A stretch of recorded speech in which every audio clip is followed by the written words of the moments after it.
evening, YouTube. You guys are now watching another segment of the Cali Effect. It is that time of the year, yet again, when players wonder, what deck should I play this format? Well, as we already know, Cosmos and Magic Specters are two decks that have dominated the top tables of the last 4 days, 3 days. So what top 5 underrated decks that the Cali Effect is going to tell you that can definitely take over the format, if not give those meta decks a run for their money? Find out here now.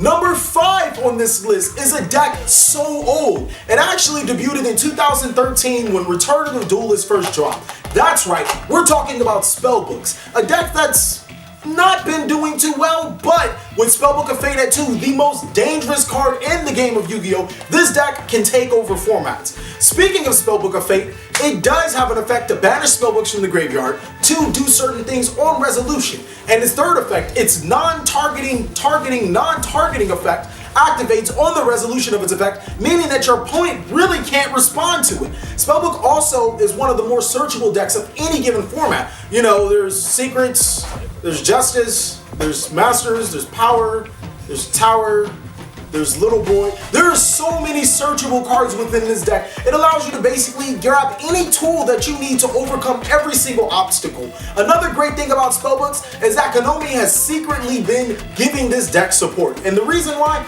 is that there's 2 really good decks out right now. One is called Pendulum Magician, a deck filled of, guess what, magicians. They so happen to be spellcasters and supported by the Spellbook spell cards. The second one is Perform Mages, a very unlikely PAL that Spellbooks would ever have because they're clowns, and I don't think Spellbooks play that much. You know, being one of the best decks and a contender in the Dragon Ruler format means that you really don't play with clowns, but Perform Mages are an unlikely PAL that Spellbooks could abuse to their advantage. Spellbooks definitely are that underrated deck just because of the fact that Spellbook of Fate is at 2, and if Spellbook of Judgment ever came back, oh, let's not talk about that. Next is a deck that, oh my god, we're bringing 2013 to 2016. We're going to be talking about Morels, one of the most fastest, consistent, strongest decks of all time. Now, the reason why I say this is because unlike Spellbooks, Morels just have some way to adapt to almost any given meta, and it has really strong monsters to back it up. It's very fast, it can OTK very powerfully, and it puts monsters on the board that your opponent cannot deal with. For example, Morel Abyss Gaios, its effect still being relevant is just one of the great things that Morels have.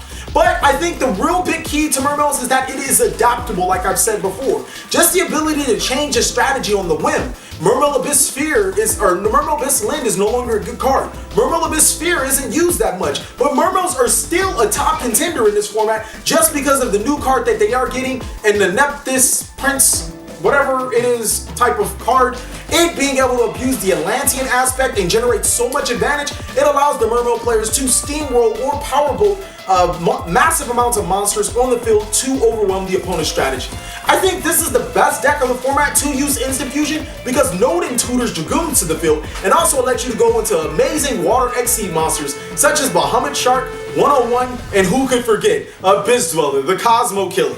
Essentially, if you summon Abyss Dweller and Abyss Gaios against Cosmos, you practically win. I mean, there's not really much else to say about that. This is definitely the best deck to use Instant Fusion and Norden in, not only because it special summons Dragoon, but it's because when your monsters get detached by a water monster, you still get Dragoon's effect, further aiding the strategy. This deck is amazing. Number 3 on this list is when the November 2015 ban list came out, a lot of players, including myself, was disappointed that this deck got hit. Not because it's a bad deck, but it's just because Konami has a really good, let's say, kill streak of hitting decks that don't deserve it. Infernoid. Now, Infernoid is on this list and was actually number 1 on this list last year, and it'll be on this list for the exact same reason. It can drop huge monsters on the board.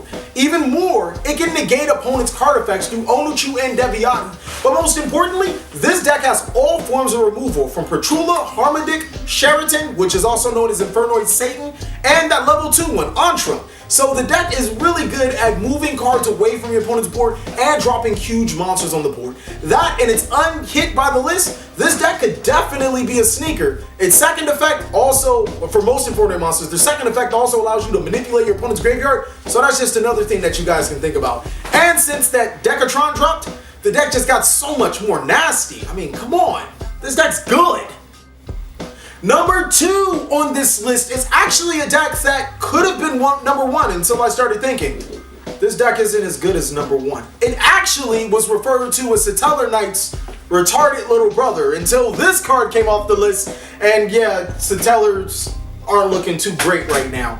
Girya is a deck that can play a ton, and when I mean a ton, I mean a ton of traps, and inhibit the opponent from playing Yu-Gi-Oh! While advancing their strategy. What makes it better than Satellar is that Girya can actually run cards that hinder the strategy and still make advancements towards the opponent's position. For example, Macrocosmos isn't that bad in Girya as it would be in Satellar.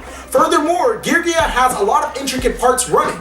You can run so many different cards inside of Girya that it's almost impossible to sideboard against. For one moment, you can be playing against an anti-meta Girya deck. The next minute, they can be OTKing you with Karakiris. Furthermore, this deck can run cards like the Machina engine. It can run the Trap Tricks engine. It's very anti-meta-like, and it's very strategic in the way that you play it. I feel like Girya is number 2 on this list because, like I said, a lot of that back row is very, very scary.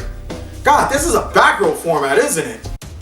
Number 1 on this list is the Holy Grail of the November 9th format.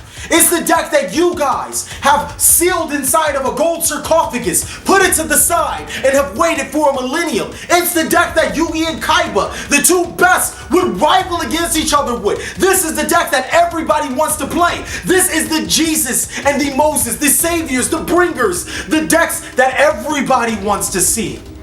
That's right. You know what I'm talking about. Oh yeah. I'm talking about Fluffles and Despots, because who doesn't want to get beat by paper clips and who doesn't want to get beat by teddy bears? This is the deck that when that meta player has sat across the table and looked at those scrubs and looked them dead in the eye, it's like, what the f are you playing? And then proceeds to 2-0 them. This is the deck that has taken so many trials and tribulations and has still managed to be a deck. This is the deck that you say that you're playing at a local level event and everybody laughs at you, but not anymore. These decks are too strong. They have that hashtag now. But the most important thing is that these decks are cheap. And when I mean cheap, they're cheap. The main board for the core monsters probably totals you about $5 for both of them together. Yeah, it's that cheap. Most importantly, this deck OTKs, or these decks OTK fast and they OTK hard. That's something that no player wants to see. Secondly, if this so happens to be a non-back row format, these decks will go left unchecked. These decks will attack life points hard. And when I mean hard, prepare yourselves because there might not be anything left. These decks are so good that that's why they're number 1. And don't lie, you like them. Next thing you know, you sit down your mat, your spell ground, you get your picture of the Dark Magician Girl, whatever that double deck box is. You put your TI-81 calculator down. You roll your dice. Person comes up with a paper mat. You're like, yeah, I got this. 5 seconds later, you lost. Goodbye. Hey guys, thanks for watching. If you guys would like to buy the cheapest cards online for the best prices from your favorite Yugituber, you can click on the link in the description. That will take you right to my binder update. Furthermore, if you guys want to watch more CaliEffect content, you can click on the left video. That'll take you to a Despots duel, the number 1 deck on this list. Or if you want to see cards that will go up in price, you can click on the right side, and that will take you to a card that I really feel is going to go up in price. Thank you guys for watching. Please like, comment, subscribe, but most of all, enjoy.